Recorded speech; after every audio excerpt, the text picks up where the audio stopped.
listening to the Scoop Slam Podcast.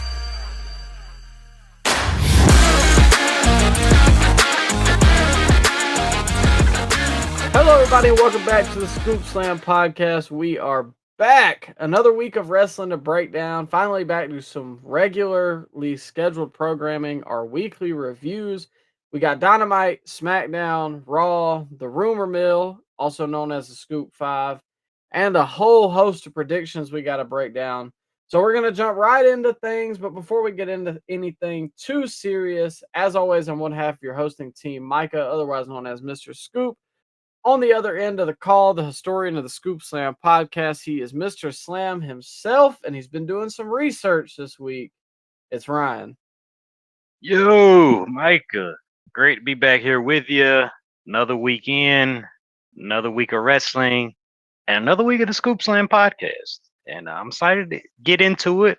We had a long week, a lot of news this week, Micah, and of course, like most things in wrestling, the behind-the-scenes stuff is a lot more interesting than the on-screen stuff. Yeah, so we got a little like bits and pieces to talk about from the actual shows, but some of the weeks, like you said, are just, it's like, it's so funny because you'll go like a month, or maybe like 3 weeks, and just like, it's kind of slow on. You just watch the TV shows, you turn them off, whatever. And then it'll just be like nightmare scenario. There's 30 things happening in wrestling all at once behind the scenes. So we're here to break them down, ladies and gentlemen. This is known as the Scoop 5. This is Ryan's special corner of the show where he goes, puts his ear to the ground, and finds the best stories to talk about. So, Ryan, I'll let you go ahead and open it up. Yeah, Micah, we're going to start out with probably the biggest news of the week, and that was Tommy Dreamer being relieved of his duties as the head creative of TNA. And I don't know if you were following this, Micah, but news broke early last week that TNA was letting go of Tommy Dreamer. And of course, the internet, spinning in a way that TNA was bad for letting go of Tommy Dreamer. When, if you actually watch the product of TNA, he probably should have been let go about 2 years ago. But I digress, Micah. That's not what this scoop is about. This scoop is about the Tommy Dreamer files. Are you aware of this, Micah? So I'm aware that he got released, but I'm not aware of any files. The files of Tommy Dreamer. Mostly independent talent and people that work alongside Tommy Dreamer over the last couple of years started piling on poor Dreamer. But I'll let you be the judge of this, Micah. I'm gonna start with Mr. Dan Perch, independent wrestling referee. He accused Tommy of threatening to blackball him from the wrestling business while he was backstage at a TNA event. And Dan Perch, he wrote on Twitter, Micah, that Tommy Dreamer pulled me aside backstage at a TNA show, telling me he would do everything he could to make sure I don't earn a job in the wrestling business. All I did was try to learn and grow from experiences, though his words were very discouraging for a young student to hear. I didn't set out to prove him wrong. I simply thanked him for their advice and went another direction. The pro wrestling business is for everybody. You just have to find where you fit in best. Don't perform just for someone else's ideal vision. Perform out of your own passion. Take critique like a professional and thank them for their time. However, don't allow someone to coerce you. Share your burning desire to succeed in the pro wrestling business with others who appreciate you. This is a community, not a tyranny. Yeah. And there's another guy, Ring of Honor talent, Micah. He got involved, and of course, he shared his story of surviving Tommy Dreamer. And apparently, it's Ring of Honor's Carly Bravo. Do you know who this is? I had to look him up. I didn't know who this was. Apparently, he's been signed with AEW for 3 years. I don't know. You know what I'm talking about, Micah?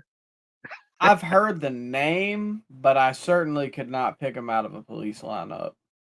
Apparently, he's in ROH mostly, and he is part of Shane Taylor Promotions. So, if you're a fan of that, that's where you can find Mr. Bravo.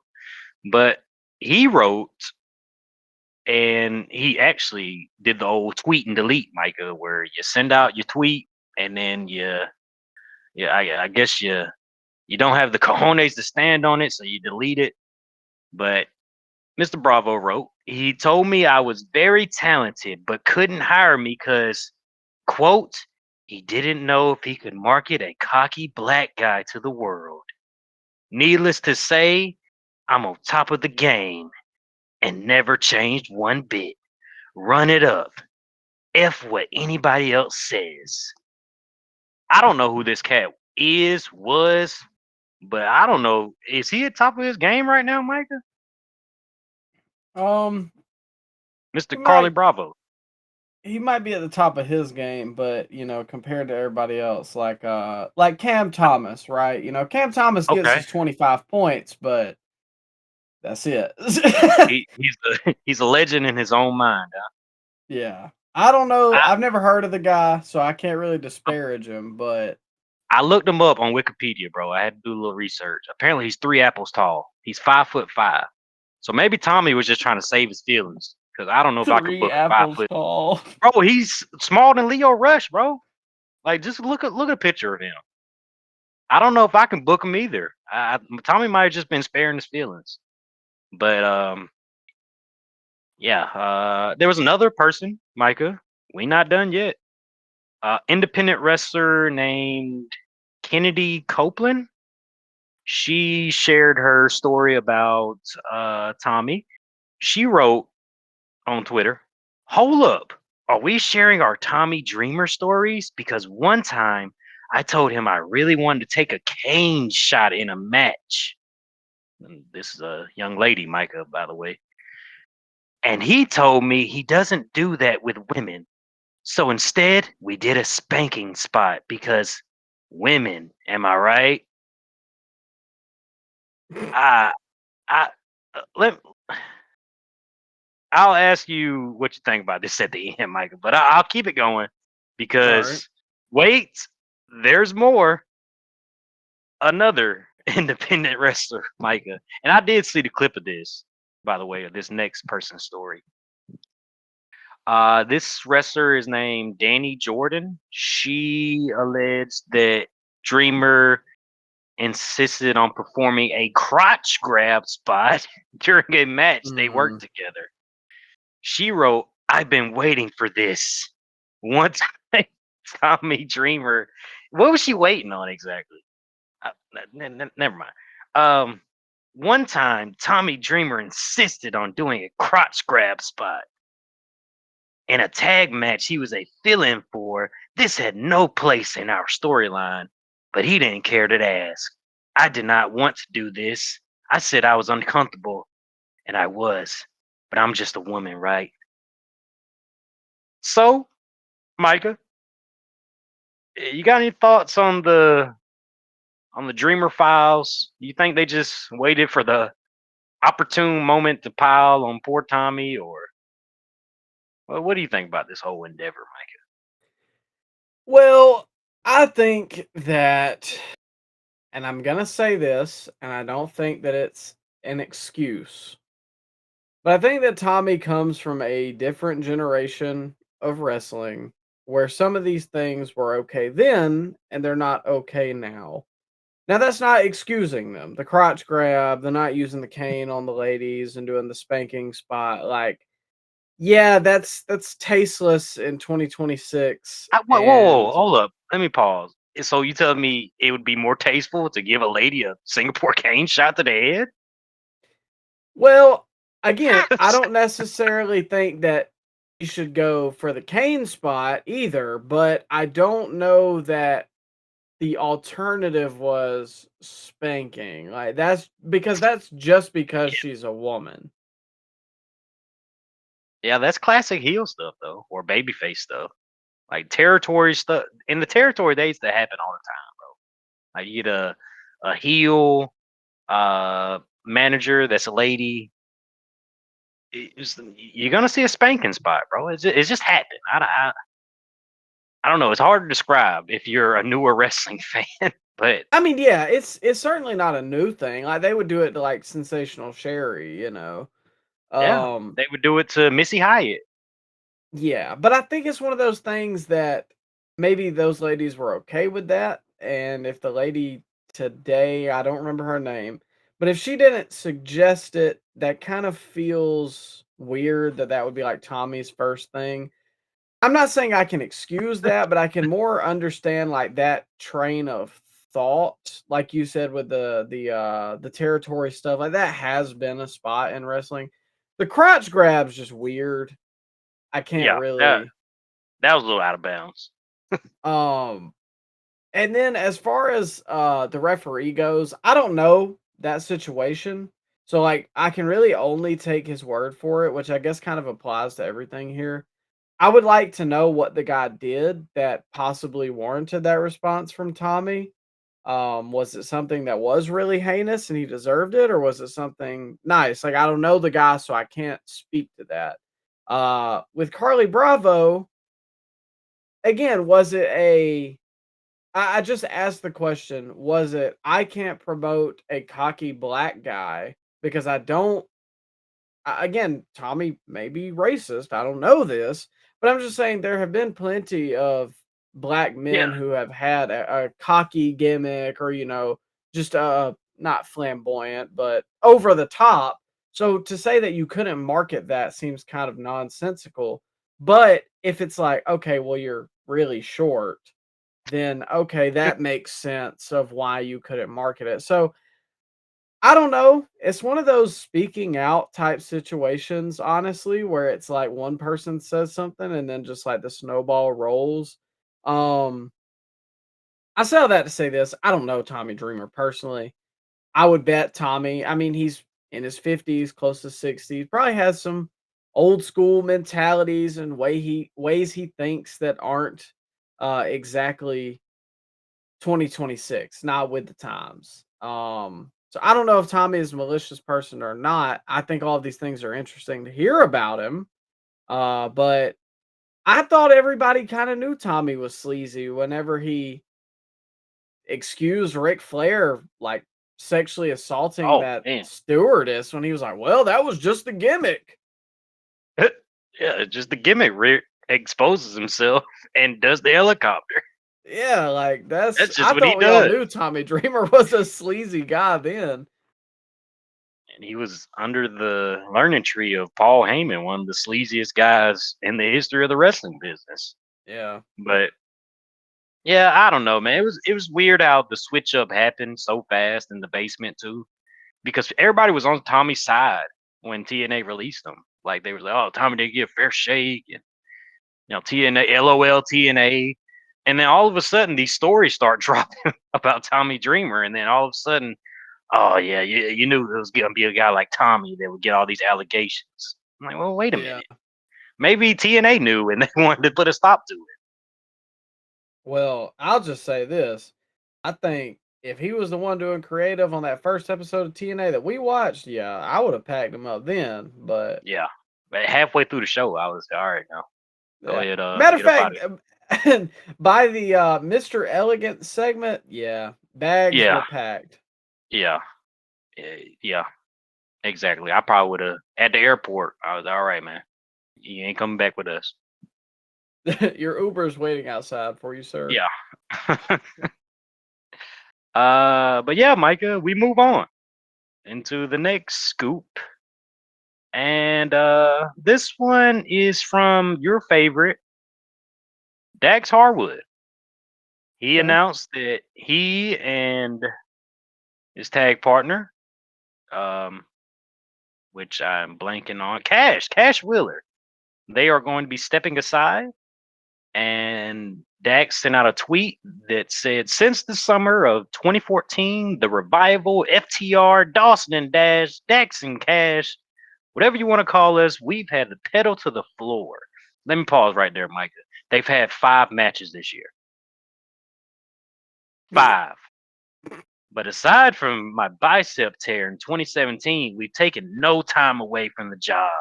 We we taken no time away from the job we dreamed of having, physically and mentally. We both became exhausted. We were two of the very few talents that he's just glazing himself for another 2 paragraphs. And however, we will see some of you guys on August 22nd when we face the Good Brothers in Corbin, Kentucky. Okay, until then, enjoy my Hawaii family vacation pictures. Top guys out. So they will be taking time off, Micah, and this is coming off the heels of maybe their contract coming to an end for AEW. If you, I think that may have been in one of our Scoop Fives, but yeah, their contract's coming up soon. They're taking time off. What do you think of this, Micah? I think that this is good for all parties because the guys probably do need a break. Even though I feel like they've taken little stints off of Bro, TV they here and there. they're there like every other week. Like they don't show up all these shows. They don't have matches every week. Well, I feel like I could be misremembering this, but I feel like they've had a break or two in the midst of this AEW run where they'd be off TV for like 4 or 5 months. Because I feel like we would ask like, "Hey, where's FTR?" But I say all that to say this: they've been to me one of, if not the best part of the AEW tag division for a while. Maybe not recently, but during the 2022 to Oh 24 man, era. yeah, 5 years ago. Well, regardless, I think that they could use some time away. We could use time away from seeing them, and I just mean that from an overexposure example. However, I think these guys are going back to WWE. Oh wow, you think this is over? I do. I just have a feeling. I don't know why. I could be wrong. This isn't a prediction nor a spoiler. This is just a guess. I feel like they're gonna go to WWE. I don't know why, because AEW's tag division is better by default, just because WWE doesn't really have one. But at the same time, I feel like they may have unfinished business because they were kind of cast off and they could go back and prove that they like belong or whatever. So I could see that, but I wouldn't necessarily be shocked if they stayed in AEW either. But I do feel like they end up in WWE. It'd be interesting. I know there's rumors, there's buzz that, of course, the New Day, Woods, and Kofi are on their way in, and you got the Motor City Machine Guns. They're supposedly on the way in as well. So if I'm FTR, I don't know if I go right now because I mean you do got some fresh matchups. You could probably get some a marquee match at a pay per view out of a couple of those. But then again, maybe with the New Day and the Motor City Machine Guns leaving, that leaves a marquee spot at the top of the tag division in WWE where they don't have to share the spotlight as much. So yeah, I can see it either way. I don't.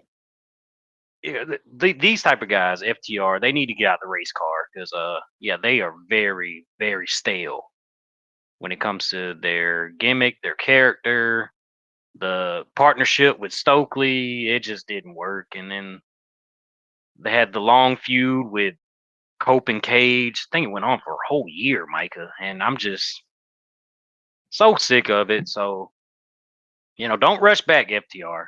Yeah. Happy vacation, guys. Yeah, yeah, enjoy vacay. We move on, Micah, to Bully Ray and your Oh buddies God. over there at Busted Open Radio. You still listening to them? Not a ton. I catch a clip every now and then, but I gotta check in on my Uncle Dave every now and then. Uh, well, I believe Bully was talking to your Uncle Dave, and Bully was on Busted Open, and he said the Death Riders have not helped AEW in any way, shape, or form. The Death Riders are John Moxley playing out his pro wrestling fantasies because he's got Tony Khan's ear because he wants to be Terry Funk. I would kick the out of John Moxley. I'd beat the living out of that fraud. I hope you got your bleeper for that, We Mike. got our censor out. Okay, all right. Yeah, so Micah, did you follow any of that? Were you hearing the headlines? Did you see that? I did see this. I gotta pull the Bobby Fish here, ladies and gentlemen, and folks. Oh, come on now. Where's the lie? No, in all seriousness, I think that John Moxley. I'd pay to see John Moxley and Bully Ray in a shoot fight, not on AEW, but I think Bully will fold him up. really, I do. I really do. it would certainly be interesting, but more so than that, I agree with everything he said about the Death Riders. The only positive thing I can contribute to them, and I don't even know that it's so much to contribute to them as to just contribute to how much people didn't want to see him anymore, was kind of the rebirth of Adam Page for a little bit. You know, the fans got really behind him. I got really behind him, because I just wanted to see somebody other than the Death Riders and John Moxley be on top. But outside of that, man, like, I don't really see any value with them. Like, I know they're telling that story with Osprey right now. And even then, I think that story is just kind of stupid and redundant. Like, I'm not hanging out with somebody that, took time away from me and my It broke my kids neck. and yeah, broke my Broke- neck. Like, yeah. that that makes no sense. And then outside of that, like, I mean, Bully's right. A lot of times it's just Moxley's, I excuse my language, He's ladies trying and to. gentlemen, but it's Moxley's torture porn that he just puts on national television. And I thought the best match he's had in a long time was with Kyle O'Reilly at Double or Nothing because he wasn't allowed to do all that crap because they have a commission. So, no, I don't It, think that John Moxley's really gotten anyone else over outside of Hangman. it is definitely John Moxley trying to cosplay as Terry Funk, and I'm sorry, he was my favorite member of the Shield, but that was 15 years ago at this point, and that Not ain't the same guy. 15. They debuted in 2012, right? Oh, Jesus. Has it been that long? Yeah. Yeah, it'll be 15 years. But anyways, Micah, did you see Josh Barnett get in on this? So I saw he sent some tweets out, but I ain't gonna lie, I didn't read them. All right. Well, of course, when the headline went up, everybody was heated up at Bully Ray because, you got to defend AEW, stand up for AEW. And Josh Barnett, a former UFC heavyweight champion, wasn't he, Micah? I couldn't tell you. I know he does Okay. Bloodsport for GCW. Okay. All right. Well, I think he is. I think he was a former UFC heavyweight champion. And like you said, he did used to book Bloodsport. I think they're out of business now, but Josh Barnett, he tweeted out, "Interesting take here, Bully. Mox can handle himself just fine, so he doesn't need me to fight any battles for him. But if you ever have an itch to feel what it would be like to have your A kicked so thoroughly to the point of epic humiliation, I can help you with that. I can not only beat the uh, blank out of you, but do so in a way to make your man. We are going through all my bleeps tonight. Your A kicking legendary for you anytime. Just ask." And then Mike Bully Ray, he responded by saying, "Josh, I too can handle myself fine, fight my battles if you ever had the itch to feel what it's like to be over so thoroughly that you can draw money, I can help you with that. Not only can I put you over, but get you over in a way that would make you a legendary for you anytime, bud. Man, you got any thoughts on that, Micah? Josh Barnett, Um, UFC heavyweight champion, standing up for AEW. I think that one, it's weird that he self-inserted himself. Yeah, I bro, think that you're a trained MMA fighter. Of course, you can beat up a 50-year-old bully Ray. that's what I was about to say. I do think that Josh Barnett would probably kill him if he wanted to. Uh, I also think number three, do people read back what they write on the internet? Like, I don't know, just some of the stuff people write is so cringe. Like, I can't do it, man. I say all that to say this. He would kill me, like in a real fight. Yeah, But like of just course. the way he like went about typing it out just sounded like the Daredevil dog mask picture. Like, ugh. I don't know. I'm not a Yeah. very like just emotional person, so like I just don't I don't know. I don't get that like wordy with my I guess half insults, half boast. I did think it was funny that Barnett basically saying he could beat up Bully, and Bully just replying with, "Well, if you want to beat me up, let's at least make some money with it." I I thought mean, that was, true worker at heart. yeah, I mean that was funny, but Bully was talking on John Moxley, and then Barnett gotta shoot his mouth off. So a lot of the busted open radio guys were taking a beating this week. Mike, isn't Dreamer still on that show too? I believe so. No Oh, ECW okay. chance this week, ladies and gentlemen. No. Yeah. But yeah, Micah, we move on to your favorite newcomer of the year, Soul Ruka. That is not what I And said. yeah, you basically said it. Well, of the clips, I shared it with you earlier this week. They were circulating online from a recent house show with Soul Ruka missing a second rope crossbody, and she like she being Soul landed on Morgan's ankle, kind of at an awkward angle, looking like she hyperextended it. And I guess, bro, the backlash and all the mean tweets that she got, the replies that she got, Soul Ruka actually privated her Twitter account from all the online backlash. Micah, you been following any of this? So I saw the video you sent, and respectfully, it's not anything new for Soul. I still continue that she has the yips, and just as somebody that like the way that my life goes is like if it can happen, it does. I feel like she's just kind of having a little bit of that right now. If it can happen, it will, and if she can mess something up, she will. And I don't think it's on purpose. But at the same time, you hurt the major women's champion, Yeah, and not only is that going to get some flack because stan culture is a weird thing, but a real thing, especially among the women's division. And secondly, I mean, any if you have been a fan of wrestling for any amount of time, Ryan, hey man, you hurt the women's champion, you hurt the men's champion.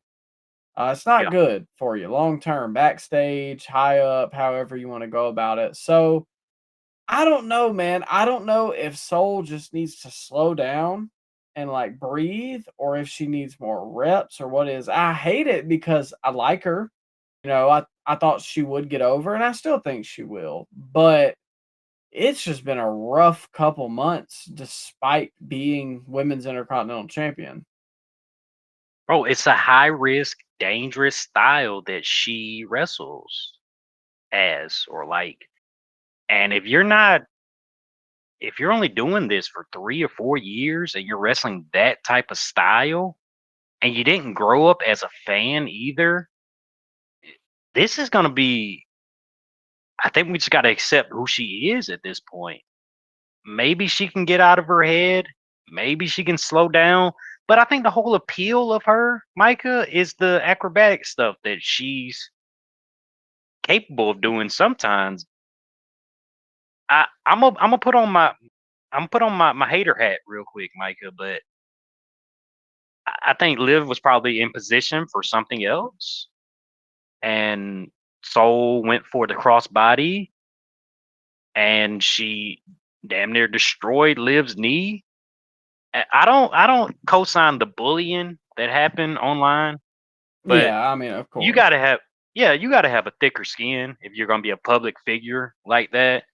You can't let the social media bully you like that. Just log out. You ain't gotta private your Twitter and go zero dark 30 like that. But she's a greenhorn, bro. She's greener than goose poop, and you can't accidentally hurt the top woman in the company, Liv Morgan, one of the top women in the company. That can't happen, like you said. And with all the recent botches and mess ups that Souls had, that didn't. I mean, it's a reoccurring thing at this point. And how long before she just keeps that type of reputation? Remember the reputation Sin Cara got? Oh man. You remember that? It destroyed his reputation. He was one of the most highly touted signings that the WWE had. Bro, they rolled out the red carpet for Sin Cara. Triple H had a press conference and announced this signing. I think Hulk Hogan was there, and he was supposed to be the next big thing, the next big Rey Mysterio, and he just could not get out of his own head. And the botches, they eventually worked it into his gimmick that he botched so much. And he's doing well now, but still, bro, the stink of having that Sin Cara botch thing just followed him for the rest of his WWE career. And maybe that won't happen with Soul, but we not off to a great start. Yeah, I agree. I mean, there's just again, you hate to see it. Obviously, we don't co-sign the bullying, but No, um it's not it's been a very rocky couple months for Sol Ruka, I'll just say that. yeah, they're still behind her for the most part. You She's know still what I IC think she champion. would have been great for? If she had come up in like 2006 in like Ring of Honor. I don't think they had a women's division, did they? Oh, well, I got my LARP hat on, guys. I'm LARPing as uh, Ring of Honor. But maybe like like that a style, like yeah, like a Shine or a Shimmer. That was the alternative for women's in the Ring of Honor era. They had the Shine and Shimmer, and that was the American-based, basically a women's Ring of Honor. see, and yeah, I think that would have been great for her at the time because like then you get like the constant wrestling and the reps and everything. Yeah, And then had she made a transition like a Seth Rollins, that might have been great. But like you said, less than 3 to 4 years in the business, and just she I don't wasn't know. a She might fan, have got bro. She wasn't even yeah. a fan when she got signed. So I don't know. I don't want to doom her, obviously, but we'll see what happens for sure. It's funny, all the people online. Oh man, wrestling fans are the worst. But it was you guys that did it. You're part of the wrestling fan. You guys did. You guys bullied her off social media. Yeah, it's Same just people that say rest in peace, Hana. exactly. That's what I was about to say. Like I know we talk about stuff on here, but like like again, I may talk about these people, but I'm never like at John Moxley. I hope your wife leaves you and I you hope you die. die. Like, yeah, like dude, come on. It's really not that deep. Like when I talk about these people, I'm talking about the on-air character. I would never wish death or misfortune upon any of these people. Nah, bro, it's just Fan wrestling. culture's weird. Especially with the ladies, like you said, man, I can't imagine doing that with all the online stalkers and people showing up to people's houses, people getting Yeah. doxxed. Man, But yeah, Michael, we move on in the scoop five. This is a mini scoop. Kind of started running out of material. I started reaching here, but Lash Legend and Trick Williams tied the knot this weekend, Micah. And congratulations to NXT Love Island. It strikes again. We got a new couple. And yeah, congratulations here from the Scoop Slam podcast. Micah, you got anything to add here? I would just like to say, no more Casa Amor for Trick and Lash Legend. They tested their connection. There's no more text. They're officially closed off. And yeah, we'll see if they win the $100,000 prize for NXT Love Island. Which, Yeah, by the way, hey, peak. Unfortunately, it's peak. bro, I tried to get into it a couple days ago. I saw the first episode was 2 hours. Nah, I tapped Yeah. out. Okay, the first episodes are really long, but after that, they dropped like an hour. Okay, all right. Okay, because I couldn't invest in 18 episodes with 2 hours each. I couldn't do that. No. Some of them get like an hour 18, but usually like they're just an hour Okay. every episode. Okay. All right. But yeah, that concludes the Scoop 5, Micah. And now it's time to talk about a little bit of wrestling. What you got for this week? The pesky wrestling we got to talk about, Yeah, right? we gotta get that out of the way. Well, we are first going to start with AEW Dynamite. We got a women's Owens, my dog. First, we've got a women's Owen Hart Cup match for the tournament. I believe this is the semifinal, and we had Mercedes Moné versus Hazuki. Now, personally, I'm not familiar with Hazuki. I know they've kind of hyped her up. This is the first time I've seen her. Let me pause. Apparently, she's a mid card girl in the Joshi promotion out there, which I'm blanking on the name. Stardom, yeah, Stardom. She's apparently the mid carder. So they could have at least brought over a main eventer. But yeah, go ahead, Micah. Well, maybe they're learning something from New Japan. Can't send their top stars to job out like New Japan. Here's the mid carder. We'll get into that later, I'm sure. But yeah, this was my first experience with her. If you like Stardom, I'm happy for you, but I've just never seen it before. So to start us off, I think this women's division sorely needed Mercedes Moné. Obviously, we have not been the biggest fans of her work in AEW here, but at least she's a star, and I'm compelled to see what she's doing just off name value. Whereas, if it's not her, Tony, which I'm not even a big fan of Tony, or Willow, I don't really know that they have like a fourth option for top lady. They legit only spotlight 3 ladies at the top. It's Tekla, Mercedes, and Tony Storm. That's the only ladies they spotlight.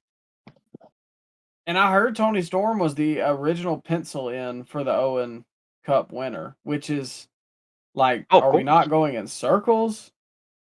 Bro, they're the only ones that can get promo time. They're the only ones that can get spotlighted.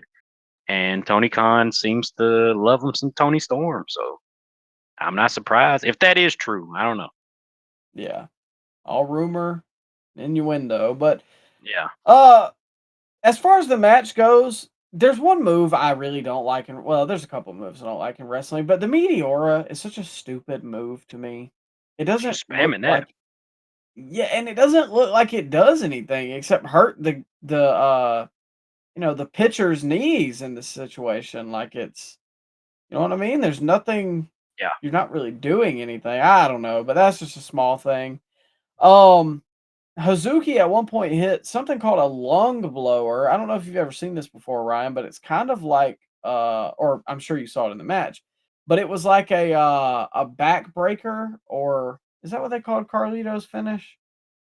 Backstabber, but like to the front. I thought that was inventive, and that it looked pretty rough when she did it.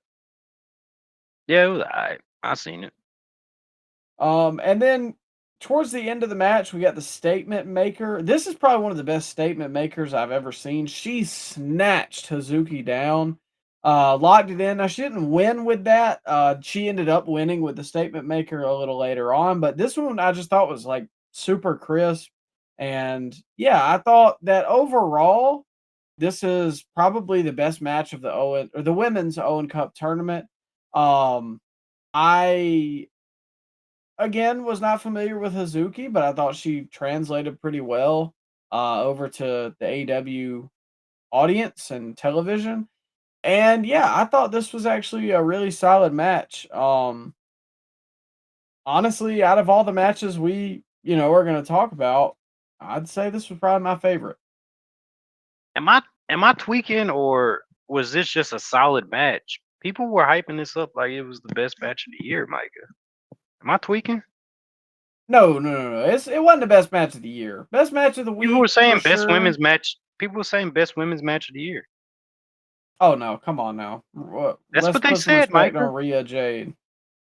They don't acknowledge that, but yeah, they were saying that, and I just thought it was it was solid match with Mercedes and the undercard, Joshi from Stardom, Hazuki, and yeah, I don't think the finish was ever in doubt.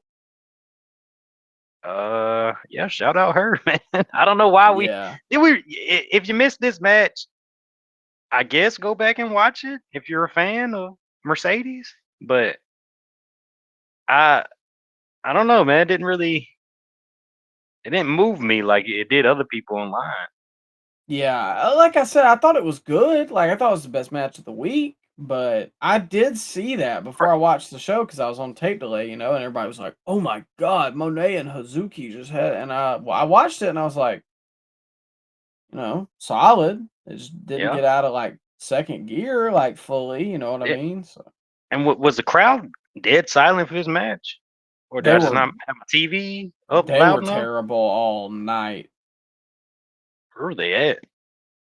Uh, I want to say somewhere in Canada. But don't quote me So on dark that. in there, bro. It was so dark there.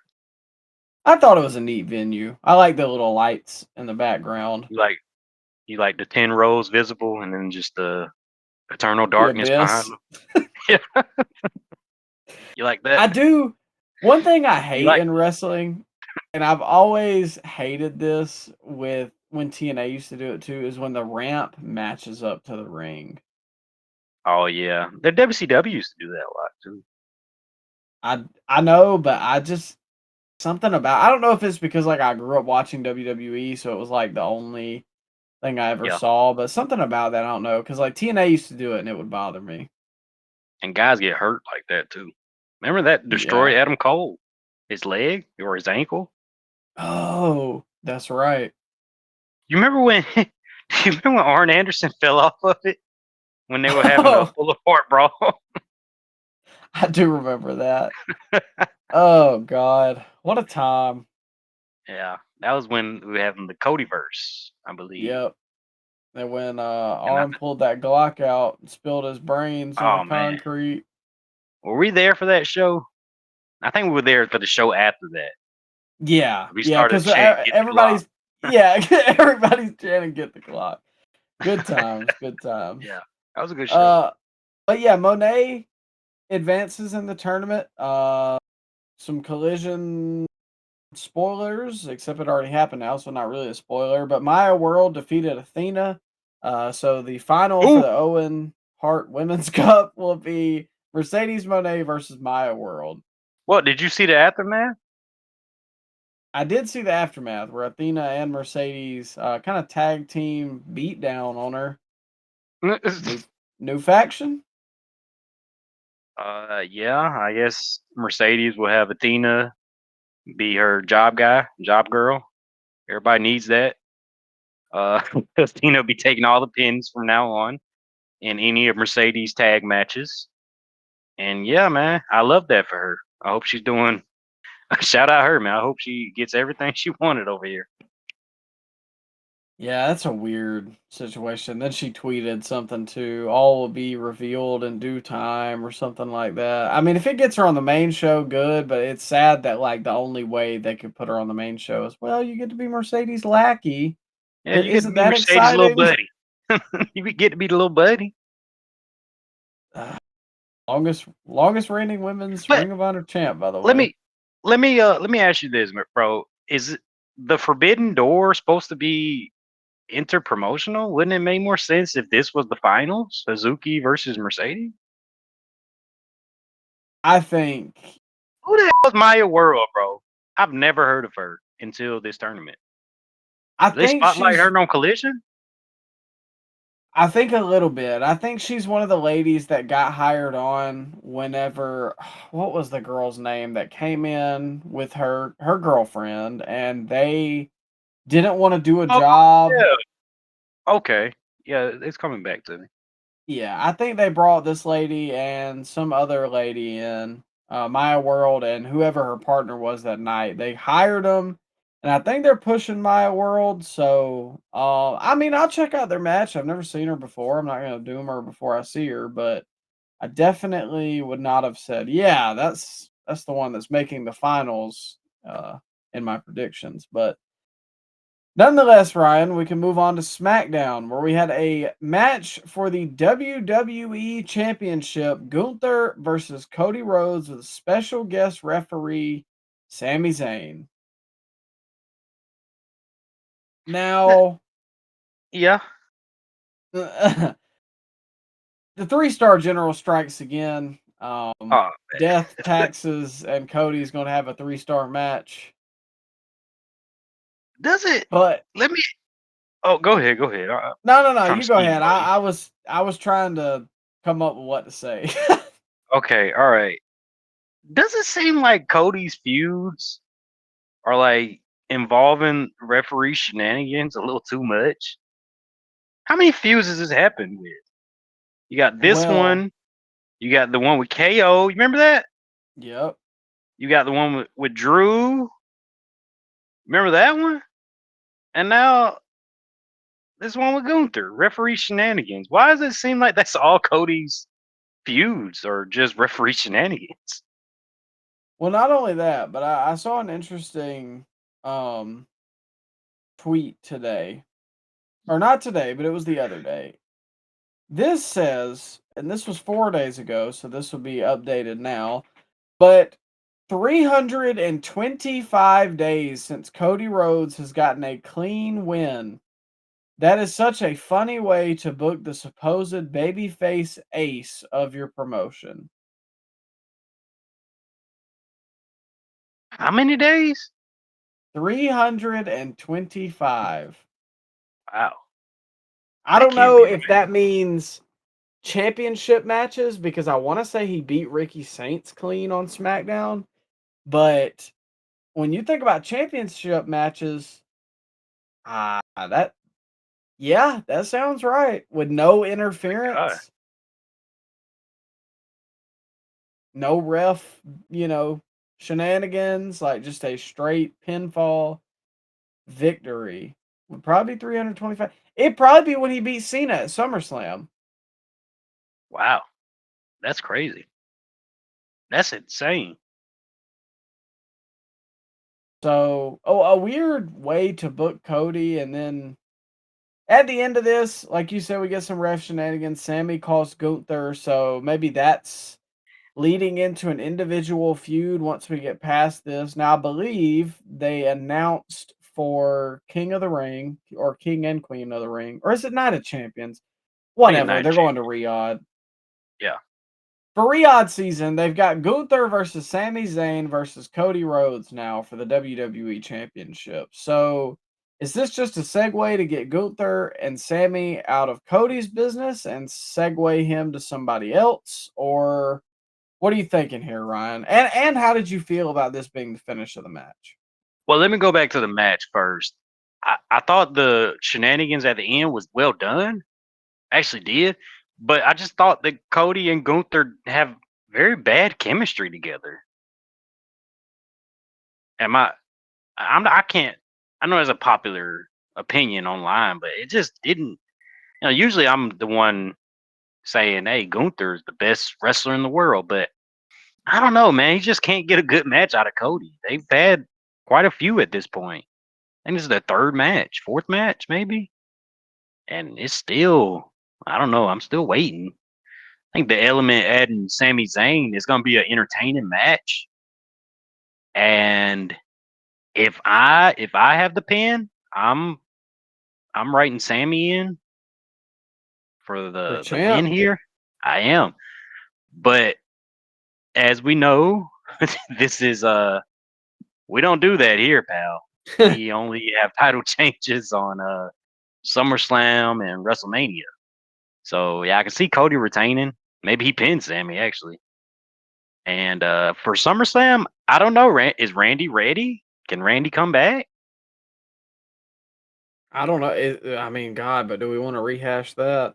Well, no, I don't. But let's see what they can do as a feud without the Jelly Roll Pat McAfee shenanigans surrounding it. Maybe we can turn into a better feud and a stinker of a match. I don't know, man. I'm just trying to look at the bright spot. But right now, I think the best case was to have Gunther beat Cody and move on, do something else, have Cody and Randy feud without the title. But it doesn't seem like they're going in that direction. And yeah, it'd probably be a pretty good match at the Night of Champions. Yeah, I mean, Sammy will get a big reaction over there. I think Sammy and Gunther can have an excellent match, but Cody's They have. Remember the yeah, WrestleMania match? yeah, that's right. But Cody's the what's the word I'm looking for here? You have a He's the base odd man out. average. Well, yeah, you have a base average, and you have the statistical outlier. That'll be Cody in this match. He's just gonna drag the average down. He's the Um, he's the spare prick at the wedding. yeah. So yeah, I don't know. I mean, Randy stood tall at WrestleMania, but we'll see. I guess That's if right. nothing Yeah. else, it's unpredictable.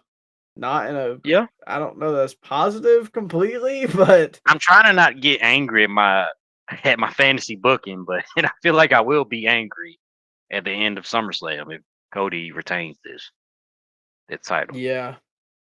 Well, and it depends on what happens, and we can move to that as well because following that, we had the King of the Ring men's semifinal, Jey Uso versus Javon Evans. And oh man, was this gas on the fire. Oh Lord.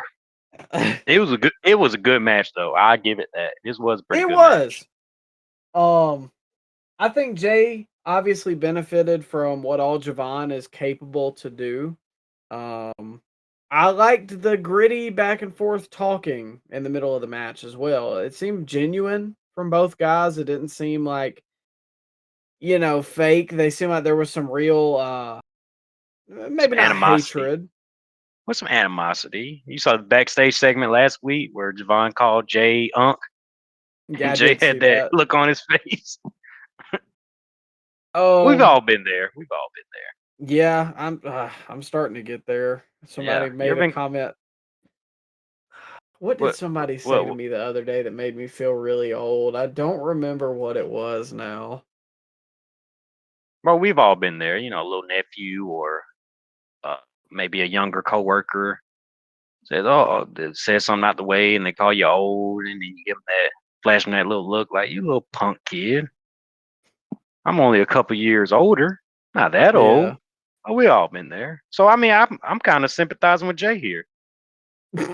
Really, you're not with not with the Nah, young blood? no, no, no.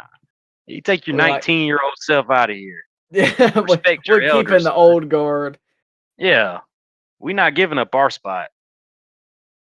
Well, as far as some stuff in the match went, Javon had a huge dive into the announcers area, which was crazy. Just the height he was able to get. I did think it was a little funny. He had been selling this rib injury all match, which I liked, but then to do the big dive, people say that's his fighting spirit. Uh, but I did enjoy that spot. There was also a super kick to Javon's rib area, then a spear. I thought that was going to be the final finish, but nonetheless, it was a good false finish.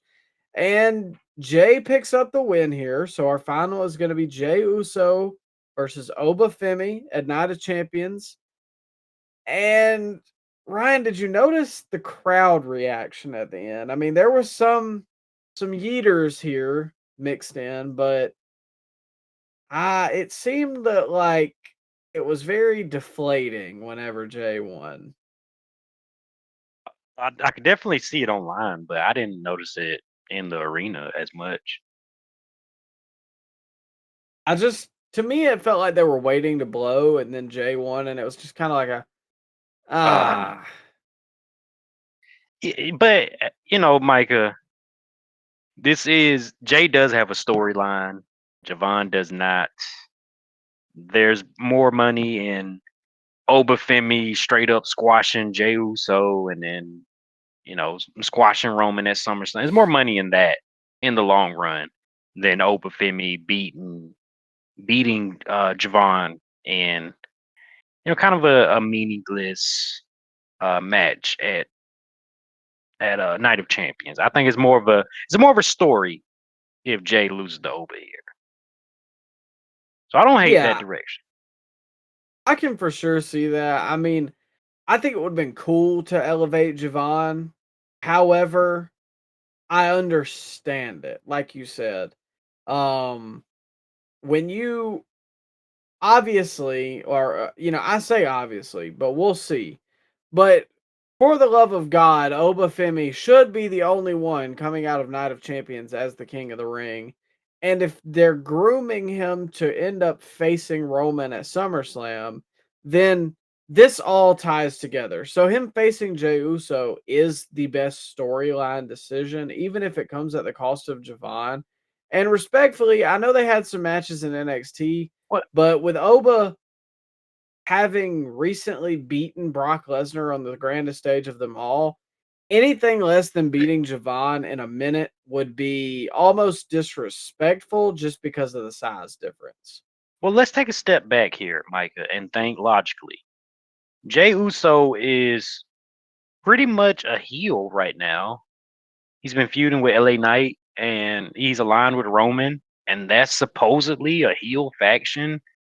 So if Jey Uso wins this tournament, do we see a heel versus heel match at SummerSlam with Jey versus Roman? Or do we Oh, see a match with Cody and Jey where they really haven't been? I mean, Cody's kind of away from all that stuff, and he already has that match with Randy on the back burner, and he's in this storyline with Sami Zayn at this point. I don't see that. I just don't see Jay winning this thing, like logically. It would be a big shock if Jey Uso beat Obafemi. there would be rioting in the streets, or at But least like, the just street I live on. just think about it, Micah. Am I not mapping this out right? That wouldn't make any sense whatsoever, right? No, I mean, you're 100% right, but, with the state of things in 2026, can we be so sure? It would be very like that would be a huge shock, especially with Oba taking his second loss on the main roster at this point to Jey Uso. That would be that would be something. I'll tell you that. Yeah, It I would be think, something. well, I know some people are predicting a Brock Lesnar interference. Could you see that? Interference, yes, but that doesn't necessarily mean that Oba would lose the match. He could still get the upper hand and beat Jay. Or maybe Brock just attacks him after the match. I can still see that. But I said this a couple weeks ago. I said that, well, I floated the idea that I heard online that Oba would beat Brock and Roman in the same weekend. And that would make Oba the next big, that would make him the next big megastar in the company if he beat Roman Reigns and Brock Lesnar. two guys that have been dominating the last 15 years on the main roster. I mean, I 100% agree with you, and as an Oba fan, I think that would be cool, but at that point, I mean, my God, who beats him? You just keep on booking them strong, bro. 10-year champion. Book it. You know what? Brock Lesnar had a similar rise too. He beat Hulk Hogan and The Rock in back-to-back weeks. So yeah, I think it can be done, and I think Oba is the next big star out there, man. You got to strike when the iron's hot, and that would legitimize him in one weekend if he did that. Yeah. I mean, I'm not pushing back. Oba's like my No, number two you're right burying now. it. You're pushing back. You're burying it. I'm You don't not want it to burying it. happen. You don't want it to happen. You want Jay to yeet all the way to No, SummerSlam. no, You want it to happen. that is eye bleach. That is poison. That's carbon monoxide poisoning to the entire arena to have Cody and Jay main event night one of SummerSlam. I can't imagine that, bro. I really can't. I don't want to. I don't want to live in a world where Cody Rhodes and Jey Uso main event SummerSlam. But regardless of that, we move on to Monday Night Raw. A couple things here. We can start with the Women's Tag Team Championship match. Paige and Brie Bella versus Bailey and Lyra Valkyria. Now, as far as the match goes, not a ton of substance. It was kind of what you expected, but some aftermath here. We got my pick for Women's Wrestler of the Year, Oh, Bailey and Lyra having, a difference of opinion. Lyra attacks her from behind, beats her down, snaps, as some would say. Ryan, how are we feeling? Are you excited to see the storyline? uh, yeah, I guess. I mean, it could be a decent match, a good match. It's a storyline for the women that doesn't involve a title, which is very rare nowadays to have that. A feud that doesn't involve a title on the ladies' side. But yeah, you couldn't turn Bailey heel again because I think she just was heel. And we haven't seen Lyra as a heel on the main roster, or I don't think she was heel on NXT either. So it'd be interesting to see what she can do. I think she hit her ceiling as a babyface goes. And Micah, I don't know. I think maybe this is it for Bailey. Maybe this is just her last feud, put over Lyra on her way out. Can you see that happening? Is her contract up? There was rumors going around. Hmm. Um, I mean, I'm not gonna say that I would be like super surprised, especially, with Mercedes and AEW. Obviously, Tony would jump at the opportunity to bring Bailey in. I think anybody would, honestly.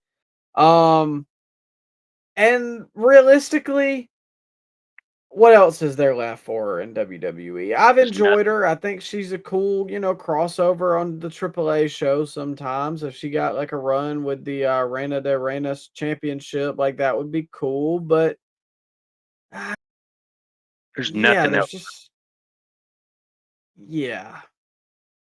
She's reached that New Day status where you turned her heel, you turned her baby face. They've done all they can do.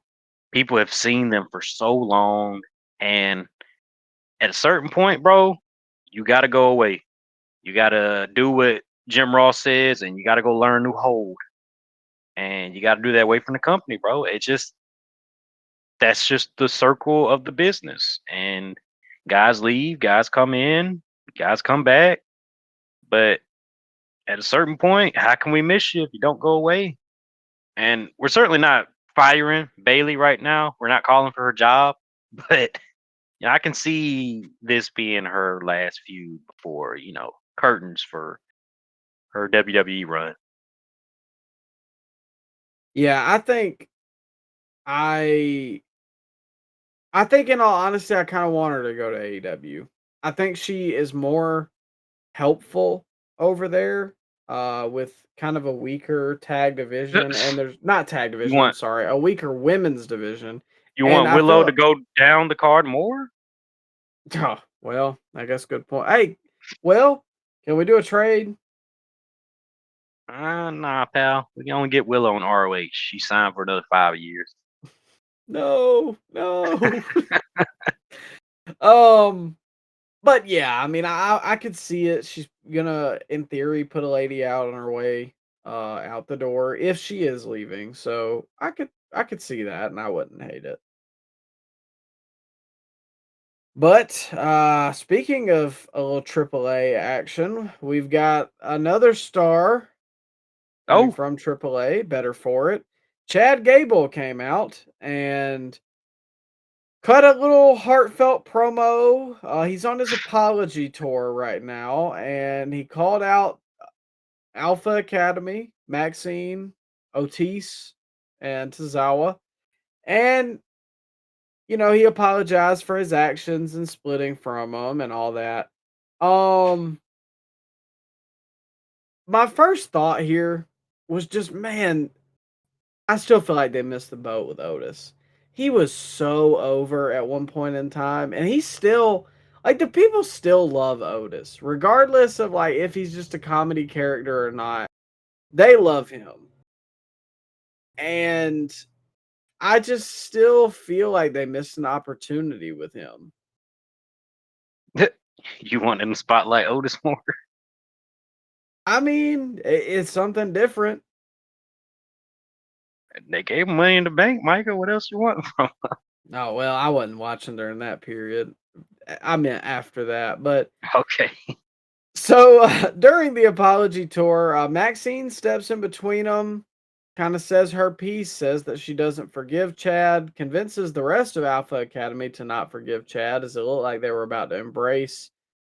What do you think about this, Ryan? I thought this was a really good promo from Chad. I thought Maxine played her role well here too, to kind of be the voice of reason. That not everybody's just going to say, "Oh well, all's forgiven." Yeah, very heartfelt promo from Chad, and yeah, like you said, very heartfelt, and I is this leading to maybe a Vision crossover here? Because in these backstage segments, Mike, one Austin Theory has been seen with Maxine a lot. So, do you think that this is maybe a influence of the Vision of her crashing out on Chad like this? A man coming to her hat in hand, apologizing for all his misdoings, and she totally does not hear him out and just buries him in the middle of the ring. You think this is what that's going to lead to? I could see it, especially.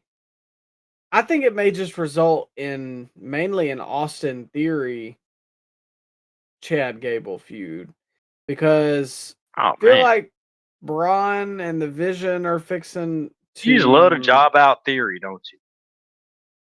Hey, I'm You just just, saying you just what love to do that.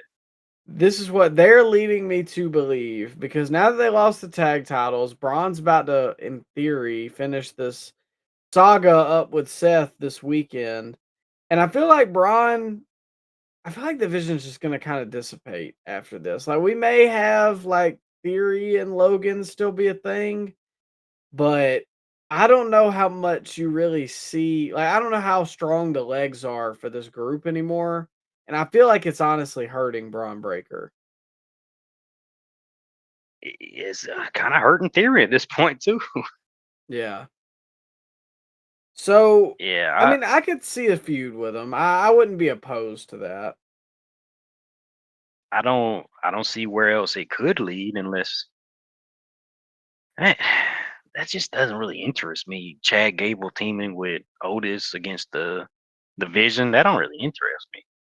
If anything, I would want Chad to do his own thing by himself. Yeah, I don't.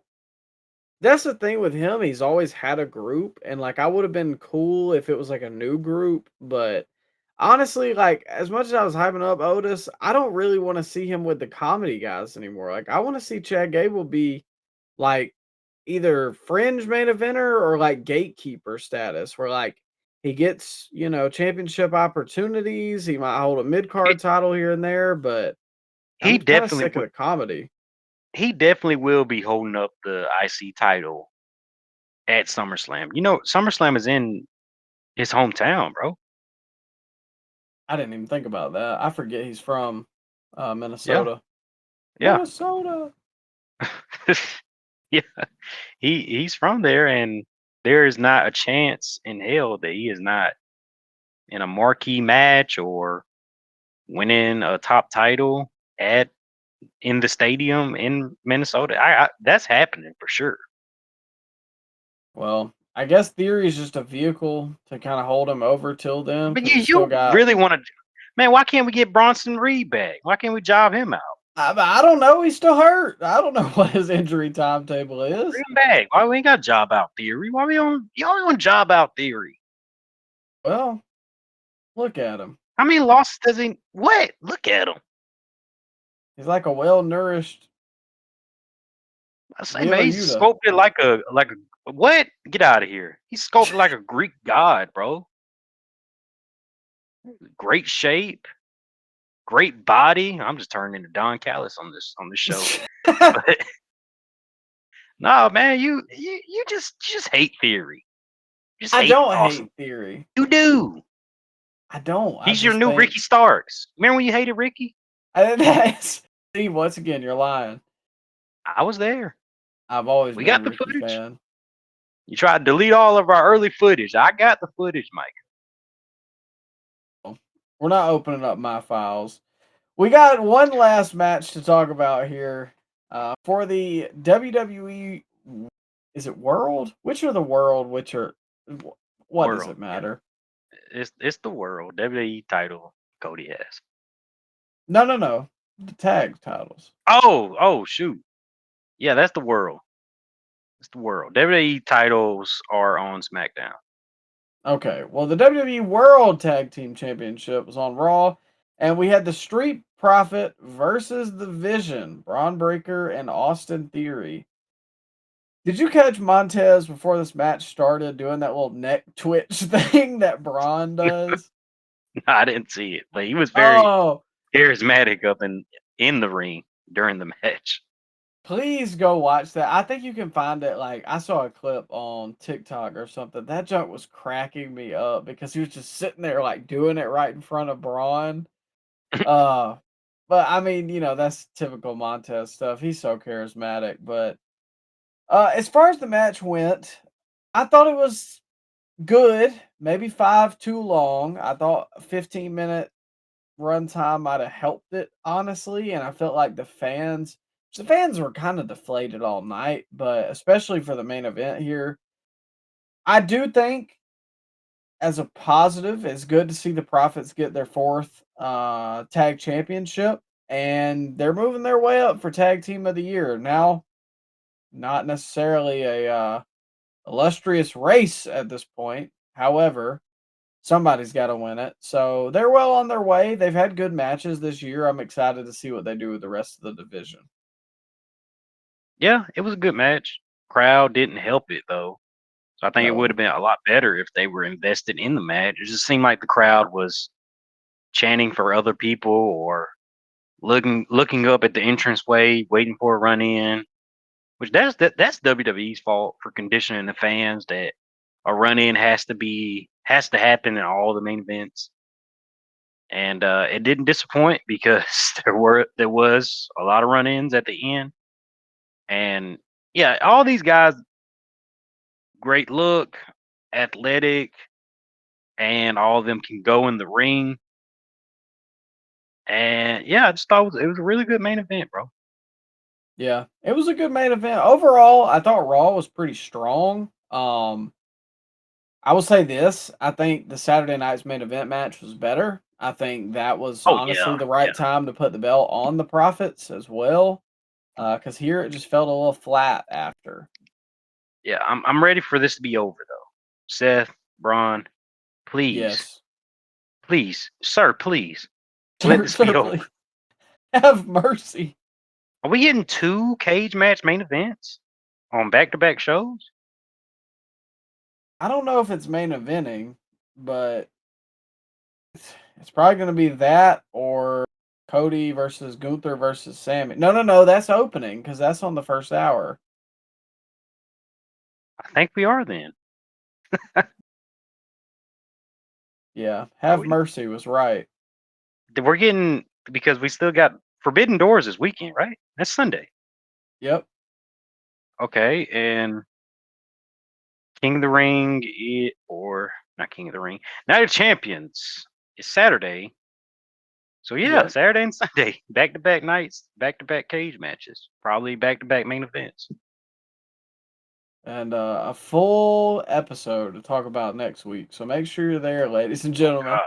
But before next week's episode and before these pay-per-view PLEs, extravaganza, marathon watches, whatever you want to call them and whatever we may call them in private, we'll start off with WWE's Night of Champions, live from Riyadh, Saudi Arabia. First off, for the predictions, King of the Ring tournament final, Jey Uso. This your warning shot. Bow, which I unironically, I do like the catchphrase. People are hating on it. Oof. I kind of like it. Yeah, people mad because that's Kenny Omega's thing. Oh, I didn't even think about that. Good night, mwah, and bang.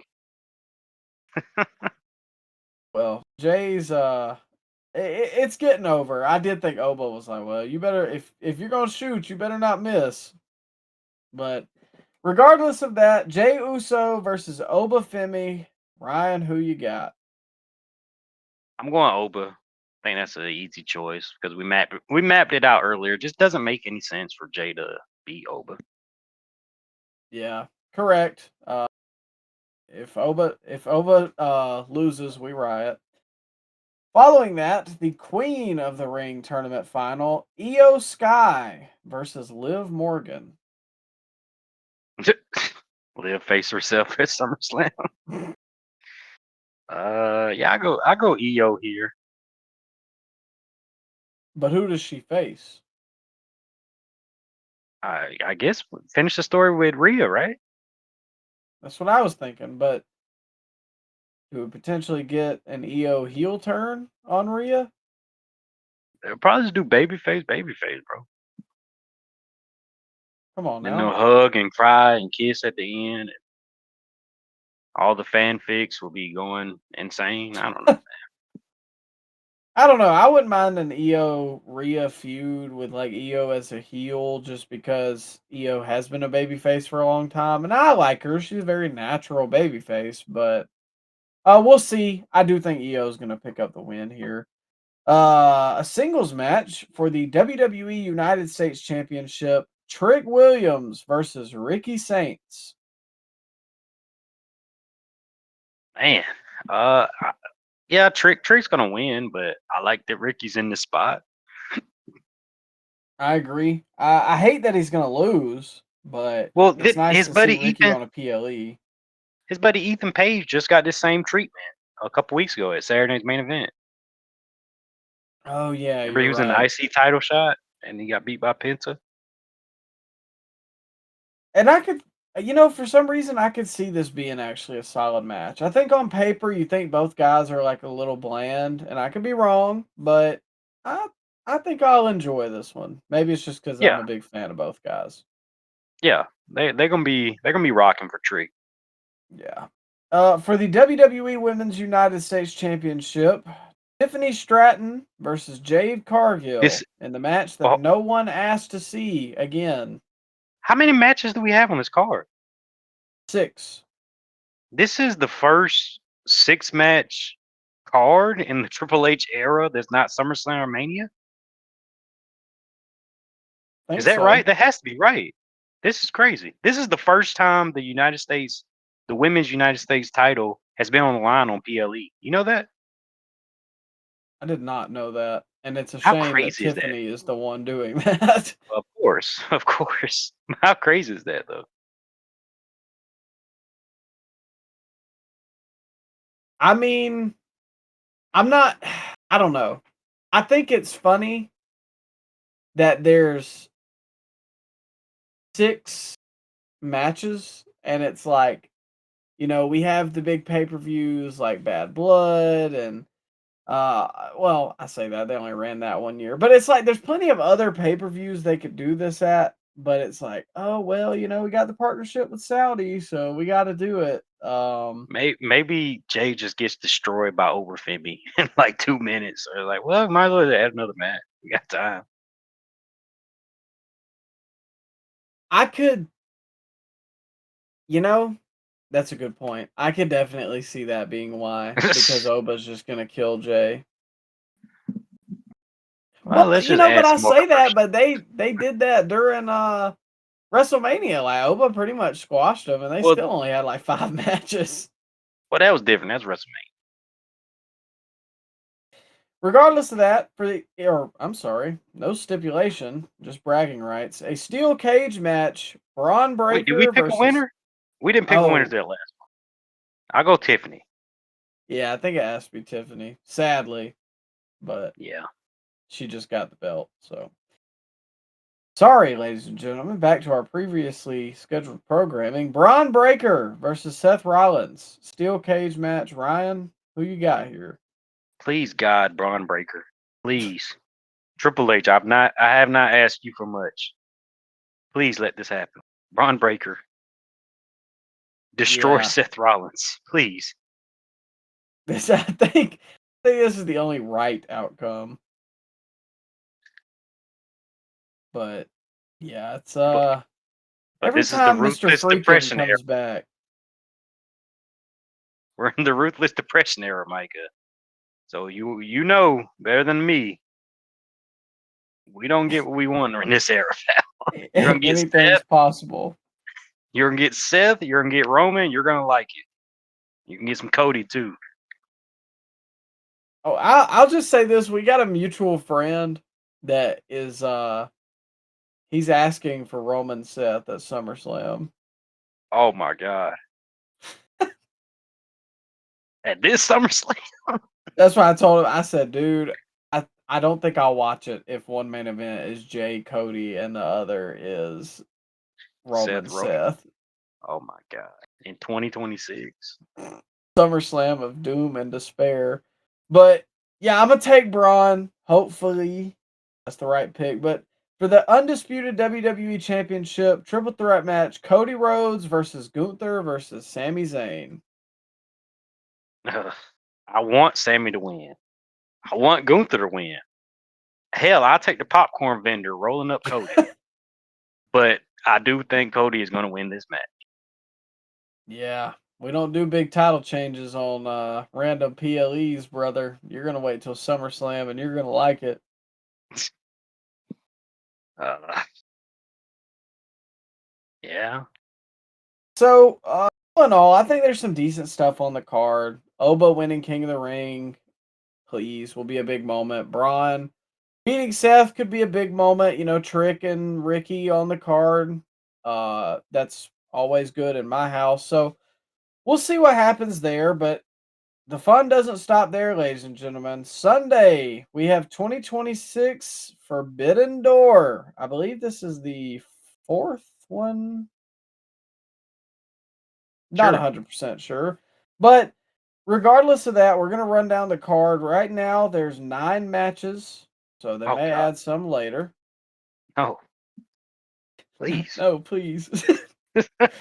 uh, a tag team match for the AEW World Tag Team Championship. Cope and Cage versus the Dogs. Dogs. Yeah, Cope and Cage here. You got to, much as I want the Dogs to win. The Dogs. Following that, a 3-way tag team match. The Young Bucks versus El Sky Team, Mystico and Mascara Dorada versus Unbound Co., Shingo Takagi and Titan. Okay. Who was the last team you just named? Unbound Co., I'm assuming Unbound Company, Shingo Takagi and Titan or Teton. I'm not sure. It seems to be Luchador. Okay, I'll go with them. They got to give New Japan their complimentary win. You're probably right. I'll go with the Bucks though. You know, it's the Bucks. It's the Uh, Bucks. Okay. that one's probably gonna be our skip for the weekend. For the AEW Continental Championship, John Moxley versus Bandito. It's supposed to be interpromotional. Most of it, yeah. Or Most of it. Okay. shoot, I think Uh, there's only like 3. I guess. Moxley here. I guess. Sure. Yeah. Bully Ray run in. Oh God. Saved by Bully just Josh stretch him. Barnett, who joins the Death Oh Riders. my God! No. Please. Following that, please, sir, have mercy. For the IWGP Global Heavyweight Championship, now I thought Andrade was still champion, but news to me, he's not. Shota Umino, current champion, versus Pac.